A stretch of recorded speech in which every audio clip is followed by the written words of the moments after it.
Agora sim, gente, vamos conversar com Paulo Artacho, vamos ao que interessa, falar sobre a COP30 com o professor da USP, membro do painel intergovernamental de mudanças climáticas, o IPCC da ONU. Professor, muito obrigada pela sua presença no Mercado Aberto, é um prazer falar com o senhor. E já vou te lançar a primeira pergunta aqui.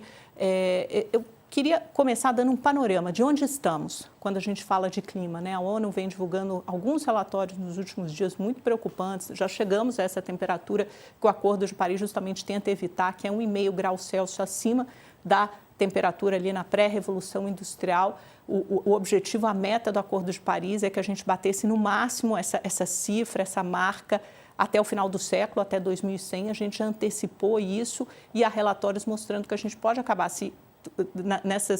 nas condições constantes de temperatura e pressão, se tudo continuar como está, podemos atingir até 2,5 graus Celsius acima do nível pré-industrial até o final do século. Mas o senhor é que entende tudo do assunto, nos conte qual é o panorama hoje e quais são as expectativas, professor? Olha, Amanda, bom dia, é sempre bom falar com você. Eu acho que é importante a gente perceber que a emergência climática é certamente o maior desafio que a humanidade vai ter que enfrentar neste século como um todo. E a COP30 começou, eu acho, muito bem, de uma maneira muito positiva, focando nos dois principais questões que nós temos que resolver. Primeiro, como fazer com que a economia global do nosso planeta saia da dependência dos combustíveis fósseis, ou seja, que a gente acabe com a exploração e uso de combustíveis fósseis o mais rápido possível, e como estruturar mecanismos financeiros para que os países possam efetivamente implementar a sua transição energética e trabalhem na preservação das florestas tropicais. Com isso, a gente ataca os dois principais problemas associados com as emissões de gases de efeito estufa, e você está certa no sentido de que estamos caminhando com as emissões atuais para um aumento de temperatura da ordem de 2,5 graus Celsius, o que vai agravar muito os problemas que já estamos tendo agora com a mudança do clima na nossa economia, nos impactos sociais, nos impactos econômicos e vai por aí afora. Professor, vamos tentar deixar isso muito concreto na cabeça das pessoas, para falar sobre os riscos. Quando a gente fala do maior risco, essa emergência climática, a maior emergência que a humanidade enfrenta. Estamos caminhando rumo ao abismo se nada for feito para deter esse avanço, essa deterioração das condições. O que isso representa na prática? Um mundo 2,5 graus Celsius acima do que tínhamos antes da Revolução Industrial. Quais são as consequências disso? O que a gente vai ver? Como será esse mundo? Amanda, esse mundo vai ser um mundo onde vai ser muito difícil produzir alimentos em 2050 para 10 bilhões de pessoas, num clima completamente diverso e menos propício para a agricultura do que a gente tem hoje.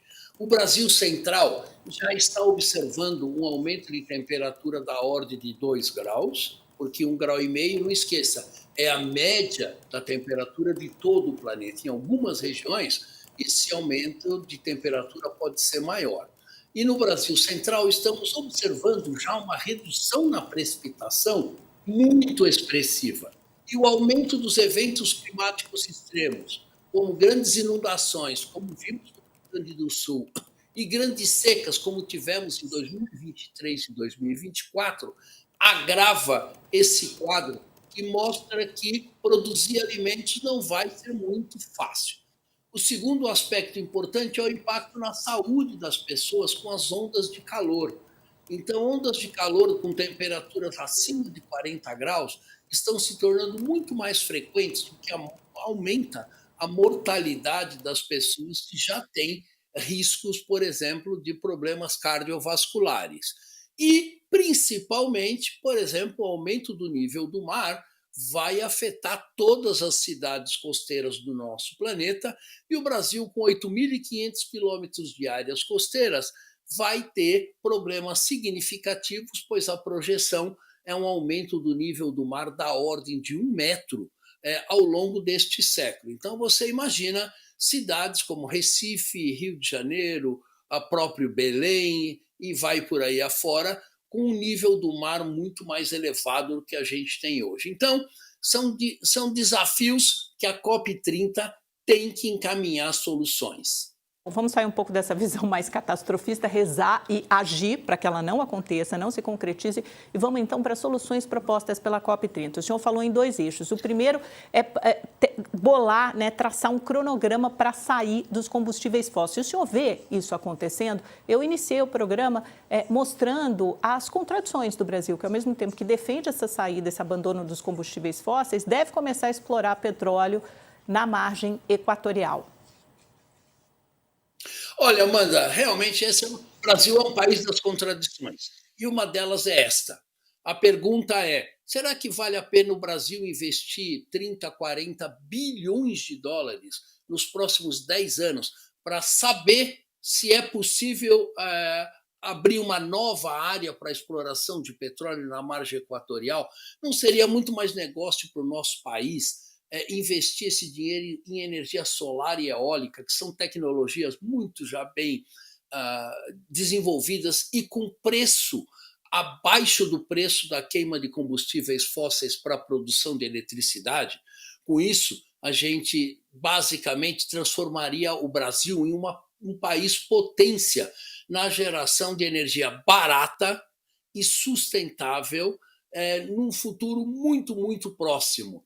E, além disso, se a Petrobras encontrar petróleo, a grande pergunta é: quando essa exploração começar em 2035, quanto vai estar o valor do barril do petróleo? Será que os países já não teriam implementado a sua transição energética e o preço do barril do petróleo despenque de tal maneira que o Brasil jogue fora todos esses bilhões de dólares necessários para saber se essa exploração é adequada? São questões que a sociedade brasileira tem que responder. Não é só uma companhia como a Petrobras ou o Ministério das Minas e Energia. A sociedade brasileira precisa acordar para esse problema gravíssimo, que é abrir uma nova área de exploração de petróleo e, com isso, agravar a questão das mudanças climáticas em nosso planeta e em nosso país. Sabe como é a ambição humana, né, professor? Eles olham aqui para o lado, para a Guiana, veem quanto eles estão ganhando de dinheiro com a exploração da margem equatorial, aí já fica todo mundo animado, né? É assim que funciona a política.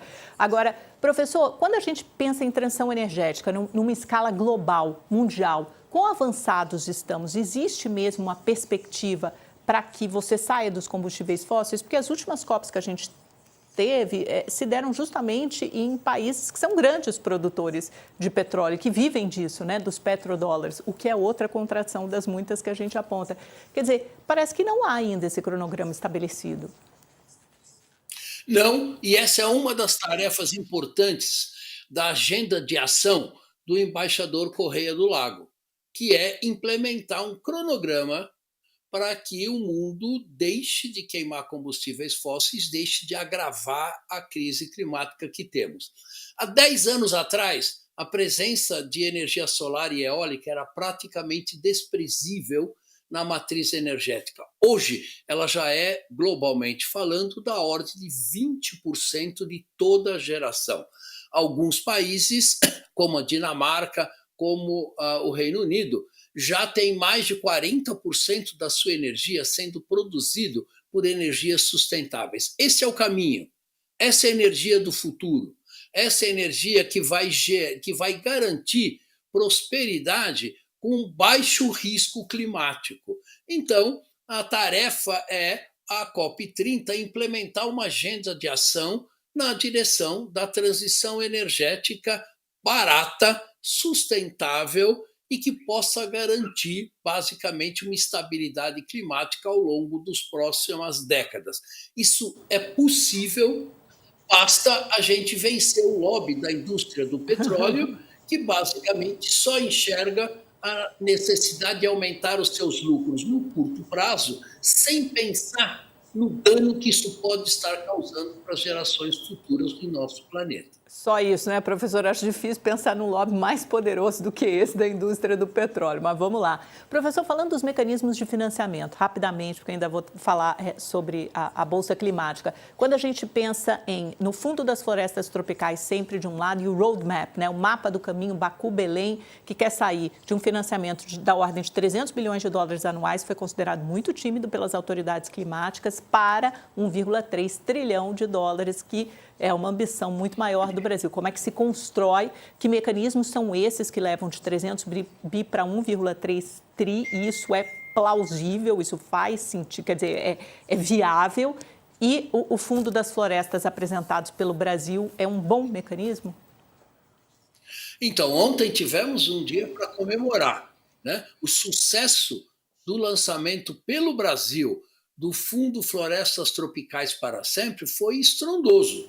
Tivemos a imediata adesão de dezenas de países, cada um dando a sua contribuição, claro, com a liderança da Noruega e do Brasil. O Brasil já se comprometeu a colocar 1 bilhão de dólares nesse fundo, o que vai fazer com que as florestas tropicais, que são um dos grandes sumidouros de carbono do nosso planeta, possam continuar a prestar esse serviço ambiental essencial para o nosso planeta. E o Brasil, detentor da maior floresta tropical do mundo, que é a Amazônia, tem muito a comemorar com o sucesso do lançamento desse fundo pelo Haddad e pelo Lula. Mas só esse fundo não garante toda essa questão, porque esse fundo é voltado para a proteção de florestas. Temos que ter outros fundos voltados para a transição energética. E nisso é o fundo que você mencionou, de 1,3 trilhões de dólares, necessário para ajudar os países em desenvolvimento a realizar a sua transitioning away, como a gente chama, dos combustíveis fósseis. Porque não é realista você pensar que países pobres, particularmente da África, do Sudoeste, da Ásia, possam usar os seus poucos recursos que são utilizados para alimentar sua população, dar saúde e educação, possam investir pesadamente na transição energética. Para isso, é preciso, sim, a ajuda dos países desenvolvidos. E esse está sendo um dos grandes problemas de fazer com que a Alemanha, países europeus e países ricos em geral possam colocar a mão no bolso e ajudar o planeta a sair dessa crise emergencial que estamos hoje. Não sabemos ainda como vai ser o resultado no final da COP30 deste fundo, mas veja que isso está em cima da mesa da maior parte das discussões já logo no primeiro dia, porque sem essa questão do financiamento climático, a implementação de qualquer agenda de ação pode vir a ficar prejudicada. Perfeito, professor. Muito obrigada pela sua participação no Mercado Aberto. Volte sempre. Boa COP para o senhor e boa sorte para todos nós.